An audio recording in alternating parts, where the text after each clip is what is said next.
Kok bisa-bisanya kalian lewat jalur lama yang udah ditutup itu? Karena jalur itu sebenarnya adalah jalur buat evakuasi yang memang lebih cepat. Tapi jalurnya terlalu curam dan sangat ekstrim. Tapi itu rombongan yang kalian ikutin beneran orang apa bukan? Tanya petugas basecamp lagi.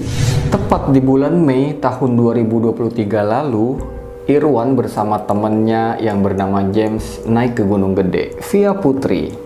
Setiba di pos 3, mereka ini beristirahat dan ngecamp di situ. Nah, keesokan paginya barulah mereka lanjut menuju ke puncak. Singkat cerita, tibalah mereka di alun-alun Surya Kencana dan istirahatlah mereka di situ. Pas lagi istirahat, Irwan ini nanya ke James, "James, kira-kira kita nyampe base camp lagi nanti jam berapa ya?" "Ya palingan sekitar jam 5 sore lah," kata James nih. "Ah, masa sih? Enggak lah James. Bisa-bisa jam 6-an," kata Irawan lagi. "Kan lumayan jauh juga waktu berangkat kemarin itu." "Ah, enggak lah kali. Kan kalau turun itu biasanya lebih cepat," kata James. Akhirnya mereka ini sempat debat kecil di situ. "Ya udah," kata Irwan. "Kita lihat aja nanti. Lu bilang jam 5. Kalau kata gua sih jam 6. Oke lah, kita taruhan ya," kata dia. Turunlah mereka menuju ke tempat base camp yang ada di pos 3 kemarin. Setelah beres-beres, udah siap buat jalan turun, mereka ngeliat nih, ada serombongan pendaki yang turun lewat jalur kiri, bukan jalur awal waktu mereka naik kemarin. Nanyalah Irwan sama bapak-bapak penjaga warung yang ada nggak jauh dari tempat mereka ngecamp tadi. "Pak, jalur yang ke kiri itu jalur buat turun ke pos 2 ya?" "Iya mas, cuman jalur itu jalur lama, udah ditutup." "Oh ya makasih pak," nih kata Irwan ini. Karena jalur kiri ini kelihatannya lebih landai daripada jalur resmi yang ada di sebelah kanan, akhirnya Irwan ini ngikutinlah rombongan pendaki yang lewat jalur kiri tadi. Di awal perjalanan, posisi mereka ada di tengah-tengah rombongan lain nih. Tapi karena sepatu James ternyata sobek jebol di situ. Jadi sebentar-sebentar mereka ini berhenti buat ngebenerin sepatunya James. Akhirnya mereka berdua ini kebalap. Yang tadinya ada di tengah, kini ada di posisi paling belakang. Dan makin lama, makin ketinggalan jauh sama rombongan tadi. Tinggallah mereka berdua di jalur itu. Lalu sampailah nih mereka di percabangan jalan. Karena Irwan ngelihat banyak bekas tapakan kaki yang ada di jalur sebelah kiri, dia ngambillah jalur sebelah kiri. Tapi kok semakin lama, jalur ini arahnya menuju ke tebing yang cuma bisa dilewati dengan cara merayap sambil pegangan sama akar pohon. Jadi tebing ini ada sekitaran 5 meter lah dalamnya. Lalu tanpa pikir panjang, turunlah mereka berdua nih sampai ke dasar tebing. Dan lanjut lagi jalan, ngikutin bekas jalur yang ada tadi. Dan lagi-lagi, jalurnya semakin lama semakin menyempit dan mulai ketutup rumput-rumput. Lalu bingunglah mereka di situ. Sementara waktu udah semakin sore. Lanjutlah mereka terus jalan sambil ngebuka jalur yang udah ditutupin rumput tadi. Dan gak kerasa, masuklah waktu maghrib. Mereka belum juga ketemu jalur menuju ke pos 2. Karena khawatir kalau nerusin perjalanan di malam hari bakal berbahaya. Karena mereka ini nggak tahu apakah di sekitar situ ada jurang atau enggak. Akhirnya mereka pun mutusin buat istirahat.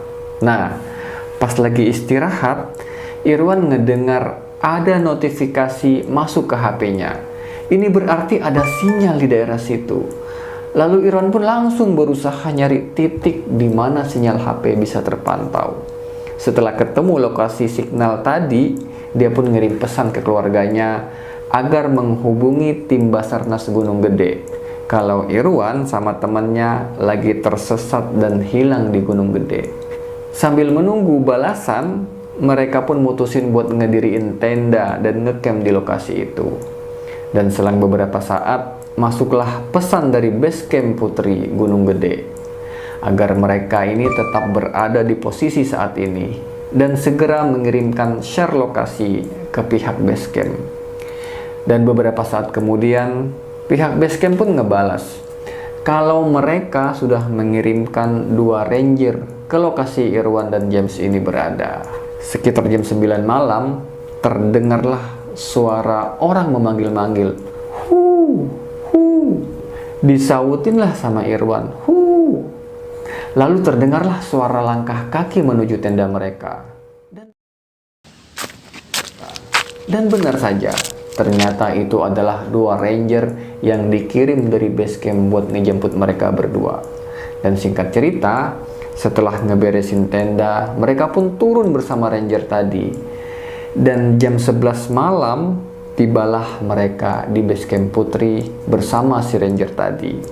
Dan setiba di basecamp, ditanyalah nih Irwan ini sama James, kok bisa-bisanya kalian lewat jalur lama yang udah ditutup itu? Karena jalur itu sebenarnya adalah jalur buat evakuasi yang memang lebih cepat. Tapi jalurnya terlalu curam dan sangat ekstrim, sehingga sangat berbahaya buat para pendaki. Lalu kata Irwan lagi, ya kita ngikutin rombongan pendaki yang lewat situ pak. Ada sekitar 12 orang tadi. Tapi itu rombongan yang kalian ikutin beneran orang apa bukan? Tanya petugas basecamp lagi. Ya kalau saya lihat sih tadi itu beneran orang. Cuman memang cepat banget mereka ini hilangnya, kata Irwan lagi. Sampai kita ketinggalan dan kehilangan jejak mereka. Nah, sambil ngobrol-ngobrol sama petugas basecamp tadi, Irwan ini cerita. Memang sebelum turun, mereka ini sempet taruhan. Kalau bakal sampai ke basecamp itu, menurut James sekitar jam 5 sore.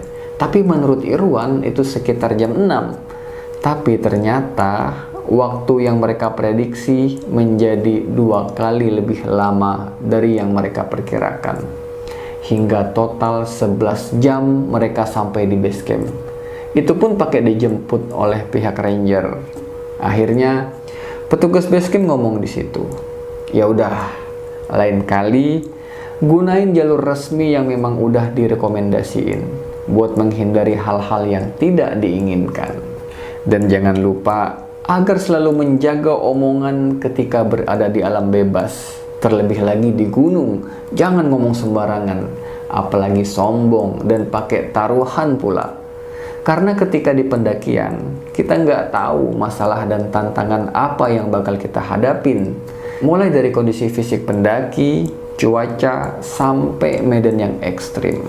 Akhirnya, semua petugas Basarnas, ranger, dan sukarelawan yang udah datang ke base camp buat melakukan pencarian itu kembali pulang dan kasus laporan orang hilang pun ditutup.